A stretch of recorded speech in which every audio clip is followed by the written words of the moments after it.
friends, this is Vincent. நம்ம சேனலுக்கு உங்களை எம்புடன் வரக்கு நம்ம சேனல் வந்து பாத்தீங்கன்னா இன்ஜினியரிங்காக செப்பரேட்டா இந்த சேனல் வந்து புதுசா உங்களுக்காக நம்ம ஓபன் பண்ணிருக்கோம். இந்த சேனலை நீங்க என்ன பாத்தீங்கன்னா உங்க ஜூனியர்ஸ்க்கு கண்டிப்பா சொல்லுங்க. அதே மாதிரி உங்க சீனியர்ஸ்க்கு கொண்டு போய் சேருங்க. ஏன்னா வரக்கூடிய நாட்கள்ல நாம போடக்கூடிய வீடியோஸ் எல்லாமே உங்களுக்கு ரொம்ப யூஸ்ஃபுல்லா இருக்கும். நான் இந்த பிளேஸ்மென்ட் பத்தி ஒரு வீடியோ போட்டுருந்தேன். ஆனா அந்த வீடியோக்கு வந்து யாருமே அதிகமா ரெஸ்பான்ஸ் கொடுக்கல. சரியா? அதனால அந்த வீடியோ அதாவது அந்த கண்டென்ட்க்குள்ள நம்ம போக வேணாம்னு நான் நினைக்கிறேன். சரியா? ஏன்னா பிளேஸ்மென்ட் ஆஃபர்ஸ் பத்தி நிறைய பேர் தெரிஞ்சுக்க வேணாம் நீங்க நினைக்கிறீங்க போல. அதனால தான் நம்ம ஏன்னா அதிகமாக எந்த கண்டென்ட்டுக்கு நீங்கள் வந்து அதிகமாக இன்ட்ரெஸ்ட் கொடுக்குறீங்களோ அதை பற்றின வீடியோஸ் தான் நம்ம அப்லோட் பண்ண முடியும். சரியா? அதனால் பிளேஸ்மெண்ட் சம்மந்தமான வீடியோஸ் வந்து உங்களுக்கு வேணுமா வேணாமா அப்படிங்கிறத தயவு செய்து கமெண்ட் பாக்ஸில் சொல்லுங்கள். ஏன்னா நான் அடுத்தடுத்து வீடியோஸ் வந்து அப்லோட் பண்ணலாம் நினச்சேன். ஆனால் அதில் வந்து பார்த்தீங்கன்னா ஒரு 500 பேருக்கு மேலே நினச்சி பார்த்தீங்கன்னா அந்த வீடியோஸை பார்க்கல. ஓகே, அப்போ வந்து பிளேஸ்மெண்ட்டை பற்றியோ இல்லை கேம்பஸ் இன்டர்வியூ பற்றியோ அவேர்னஸ் வந்து வேணாம் நீங்கள் ஃபீல் பண்ணுறீங்க போல் அப்படின்னு சொல்லி நான் விட்டுட்டேன். அந்த கண்டென்ட்டை நான் ரெடி பண்ணவே இல்லை. அதனால் உங்களுக்கு வேணும் அப்படின்னா நீங்கள் கமெண்ட் பாக்ஸில் சொல்லுங்கள். ஓகே ஃப்ரெண்ட்ஸ், இப்போ எதுக்காக இந்த வீடியோ வந்து நம்ம உள்ளே வந்திருக்கோம் அப்படின்னா, அதாவது ரொம்ப ரொம்ப முக்கியமான தகவல் என்ன அப்படின்னா, சார் நான் அரியர் வச்சுட்டேன். சரியா?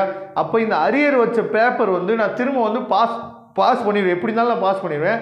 அப்போ இந்த அரியர் பேப்பர் வந்து எனக்கு வந்து அரியர் அப்படின்னு சொல்லி என்னோட ஓவரால் மார்க் ஷீட்டில் ரிஃப்ளெக்ட் ஆகுமா?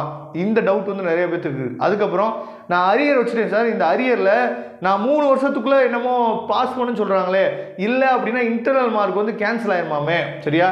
அப்போ ரீகோர்ஸ் பண்ணணுமாமே அப்படின்னு சொல்லி நிறைய பேர் இந்த 2 டவுட் வந்து நிறைய பேருக்கு இருக்குது. சரியா?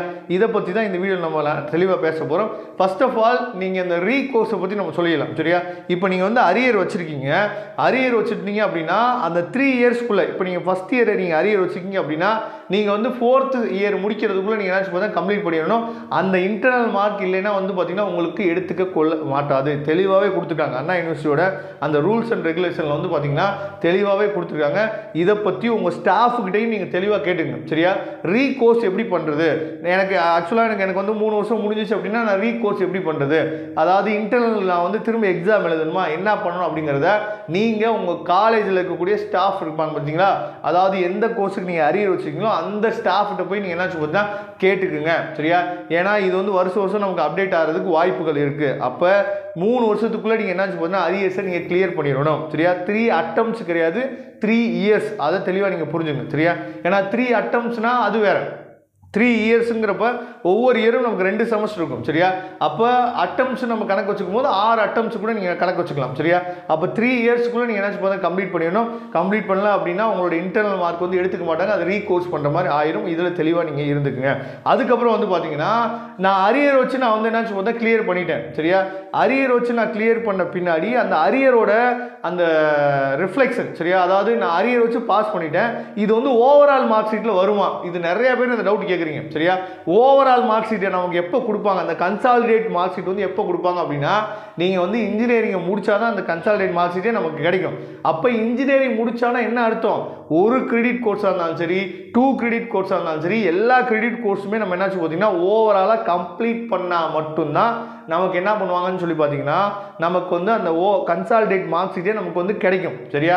அப்படிங்கிறப்ப கன்சாலிடேட் மார்க் ஷீட்டில் உங்களுக்கு எந்த விதத்துலையும் வந்து பார்த்தீங்கன்னா இது வந்து அரியர் வச்ச பேப்பர் அப்படின்னு சொல்லி தனியாலாம் உங்களுக்கு கொடுக்க மாட்டாங்க. சரியா? அந்த பேப்பர் ஃபஸ்ட்டு செமஸ்டரில் நீங்கள் கிளியர் பண்ணிட்டீங்க அப்படின்னா அந்த இயர் மட்டும் இருக்கும்.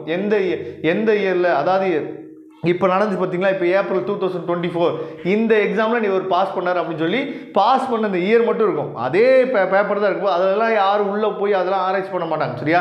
அதை பற்றி நீங்கள் கவலையப்பட வேணாம். அதனால் தனியாலாம் உங்களுக்கு சொல்ல மாட்டாங்க இது வந்து அரியர் வச்சு பாஸ் பண்ண பேப்பர் அப்படின்னு சொல்லி தனியாலாம் சொல்ல மாட்டாங்க.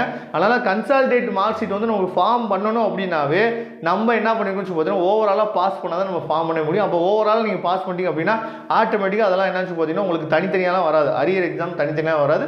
அந்த இயர் மட்டும் மென்ஷன் பண்ணிப்பாங்க எப்போ பாஸ் பண்ணணும் அப்படின்னு சொல்லிட்டு. அவ்வளோதான். ஓகே ஃப்ரெண்ட்ஸ், இதில் ஏதாவது டவுட் இருந்துச்சு அப்படின்னா கமெண்ட் பாக்ஸில் கேளுங்க. தேங்க்யூ. நம்ம நெக்ஸ்ட் வீடியோ பார்க்கலாம். அதுவரை விடைபெறுவது உங்கள் நண்பன் வின்சென்ட்.